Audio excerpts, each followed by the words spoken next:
Blog. તો સવારની શરૂઆત થઈ ગઈ છે કંઈ આવી રીતના. કેટલા વાગ્યા છે અત્યારે? 10 વાગી ગયા છે.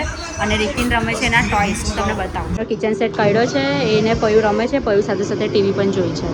આ પછી નવો એપિસોડ આવેલો છે, પછી કાર્ટૂન ને કંઈ જોઈ છે આ લોકોને. એના હોર્સ પર એનો મોટો ભાઈ બેસેલો છે. આ લોકો આવે એટલે રિકીને મજા આવી જાય. જો જો જો તો આજે રિકીને એનું જમવાનું પણ કંઈ આવી રીતના રમતા રમતા જ ફિનિશ કરે છે.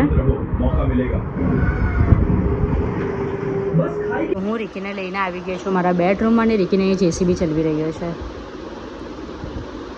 એ બ્લોગમાં જોયું હશે કે હું કાલે જ મારા ઘરેથી આવી છું, અને આજે બહુ જ બોરિંગ દિવસ લાગે છે. બહુ જ કંટાળો આવે છે. મતલબમાં આજે એમ કંઈ ખબર જ નથી પડતી શું કરું. સવારથી તો ટાઈમ જેમ તેમ કરીને ગયો, અને રિકીન પણ આજે એટલું રડ્યા જ કરે છે. કંઈ ખબર જ નથી પડતી કેમ રડે છે. બસ મારે એની બાજુમાં એને પકડીને બેસી રહેવું પડે છે. બસ રિકીન અંદર સૂઈ ગયો છે, એને સુવડાવી દીધો છે, કારણ કે આજે થોડું લેટ થઈ ગયું હતું, તેને સૂવામાં પણ ટાઈમ લાગી ગયો. એટલે ને એમ પણ આજે છે ને આખો દિવસે ચીડચીડ કરતો હતો, કારણ કે ત્યાં કેવું મારા ઘરે ત્યાં બધા હોય નહીં, મારા સાસરે કોઈ નહીં હોય. એટલે ત્યાંથી અહીંયા આવું ને તો એનો દિવસ રડવામાં જ નીકળી જાય. ને એને સુરતા મને પણ ઊંઘ આવી ગયેલી હતી, પણ પછી મારે યાદ આવ્યું કે મારે તો હજુ એડિટિંગ કરવાની બાકી છે ને બ્લોગ અપલોડ કરવાનો પણ બાકી છે. એટલે પછી મેં ઊભી થઈ ગઈ, નહીં તો મેં એની બાજુમાં સૂઈ રહેતી ને તો મને ઊંઘ આવી જ જતી.